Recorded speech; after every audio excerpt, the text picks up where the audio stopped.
Islam. 5 on the left, 2 on the right, 45-degree angle facing east. Let's begin the Moorish prayer. Allah of the universe, of love, truth, peace, freedom, and justice. Allah is my protector, my guide, and my salvation by night and by day through his holy prophet, Jew Ali. Amen.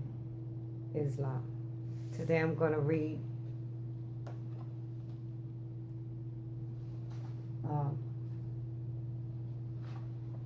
Declaration of the Rights of the Child.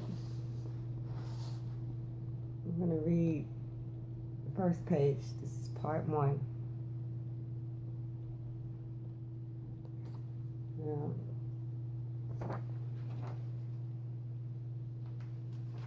If you have any family court cases, you may want to consider using this resolution. Proclaimed by the General Assembly Resolution 1366, 86 of 20 November 1959. This was the basis of the Convention of the Rights of the Child, adopted by the UN General Assembly 30 years later on 20 November 1989. The Convention on the Rights of the Child was entered into force on 2 September 1990.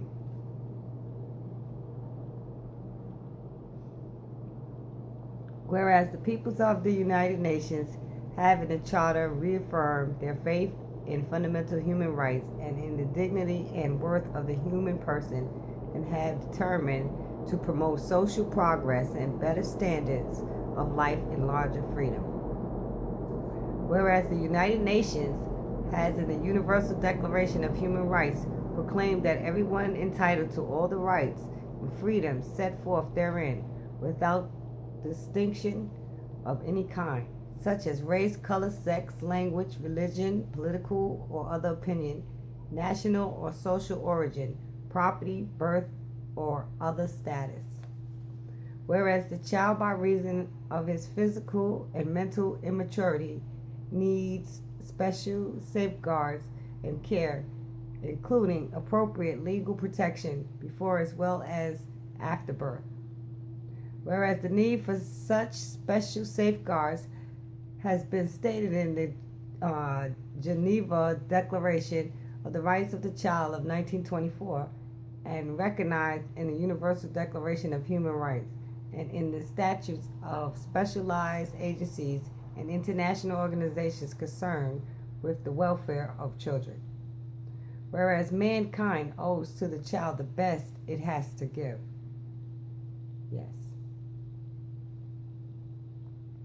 Now therefore, the General Assembly proclaims this Declaration of the Rights of the Child to the end that he may have a happy childhood and enjoy for his own good and for the good of society the rights and freedoms herein set forth, and calls upon parents, upon men and women as individuals, and upon voluntary organizations, local authorities, and national governments to recognize these rights and strive for their observance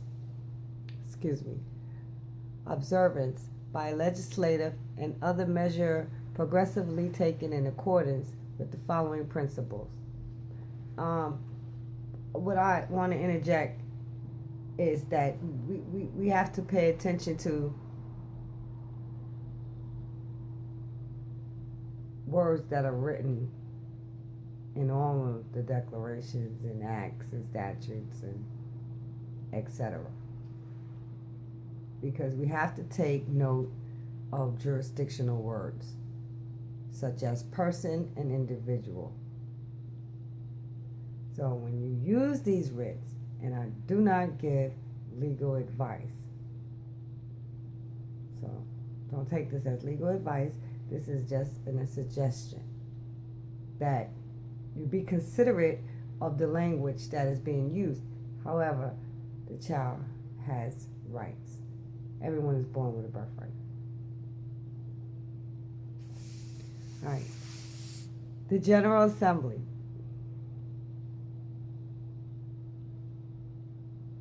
Principle 1. The child shall enjoy all the rights set forth in this declaration. Every child, without any exception whatsoever, shall be entitled to these rights, without distinctions or discriminations on account of race, color, sex, language, religion, political or other opinion, national or social origin, property, birth, or other status, whether or himself or his family. Principle 2.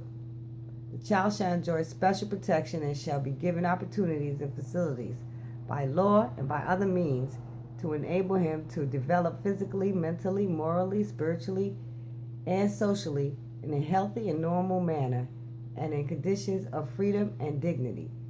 In the enactment of laws for this purpose, the best interest of the child shall be the paramount consideration.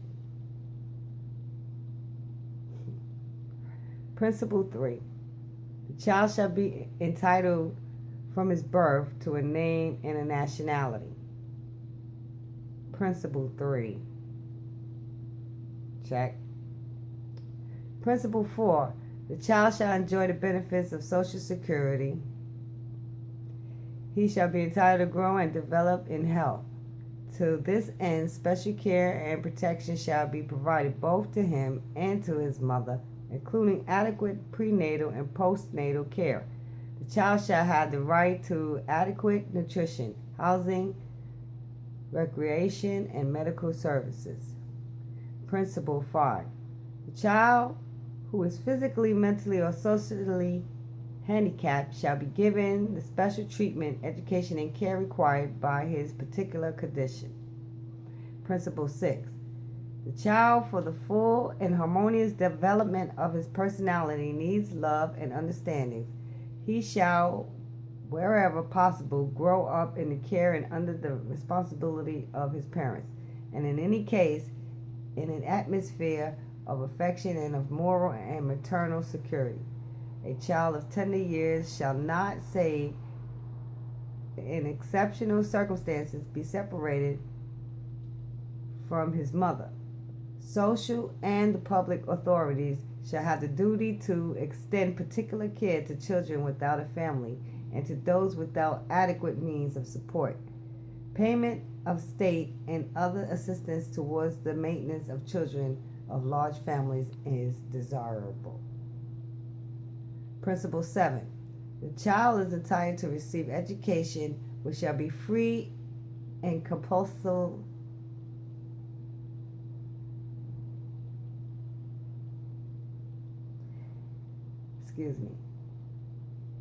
Principle 7. The child is entitled to receive education which shall be free and compulsory, at least in the elementary stages.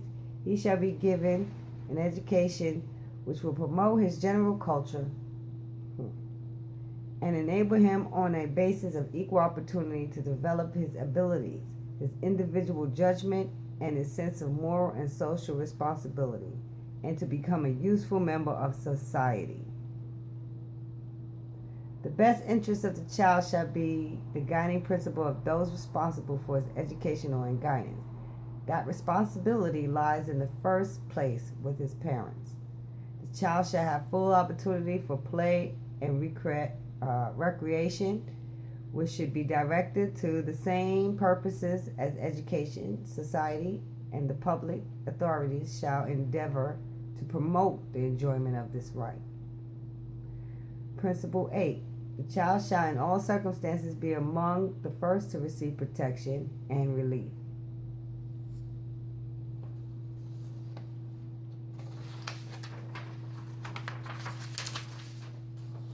Principle 9. The child shall be protected against all forms of negligent cruelty and exploitation. He shall not be the subject of traffic in any form. The child shall not be admitted to employment before any appropriate minimum age. He shall in no case be caused or permitted to engage in any occupation or employment which would prejudice his health or education or interfere with his physical, mental, or moral development. Principle 10. The child shall be protected from practices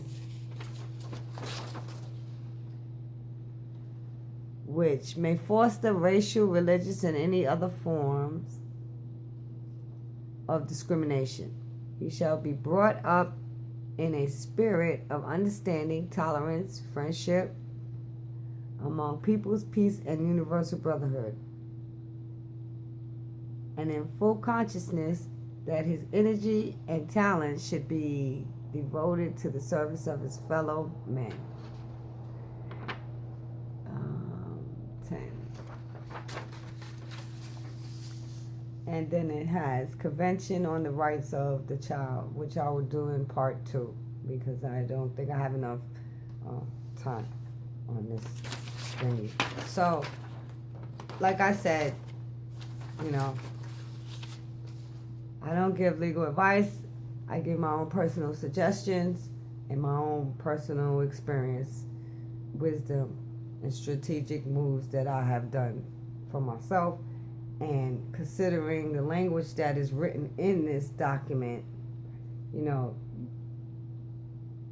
you may want to be specific if you do use this document, you know, and protect your own interest against the document itself, but use it against them as well, because it is their act.